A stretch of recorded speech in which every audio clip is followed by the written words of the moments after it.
Hello guys, share ko pala sa inyo itong aking kumpare na talaga naman sobrang nakaka-proud. Dahil nga sa ating gabi na pero ito nagmumugolay pa. Nakaka-proud nga pala talaga ganito yung mga klaseng tao dahil nga sa very health conscious. Ayan o, tingnan nyo. Di bali nang magkainuman o kung ano man yan. Importante daw, meron pa rin mga sustansyang pagkain.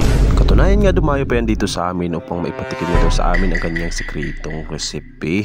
At dito nga sobrang saya niyang ikinikwento at binabahagi sa amin ang kanyang mga karanasan sa buhay. Kaya shoutout pala sa iyo Nunoy Mark Mendoza, isa sa pinakapugi kong tropa. Kaya tara, sabay-sabay nating pakinggan yung kanyang mga kwento. Balik na ako sa nabigyan. Kaya nakita ko sa TikTok ang malunggay, di pa butang sa pinakuluan ng tubig law. Nagluto ko noodles, butang ko malunggay. Di butang ko ang noodles sa ay malunggay sa ginakulo ka tubig. Abi ko ano man mag karatagtag ang dahon. Wala ka tagal. Gago. Visit ka TikTok na. Malay mo, sure tinatong sa bumig. Scam? Scammer sa TikTok. 1 1 million. Awan ka mo. Ay, mo sa piso.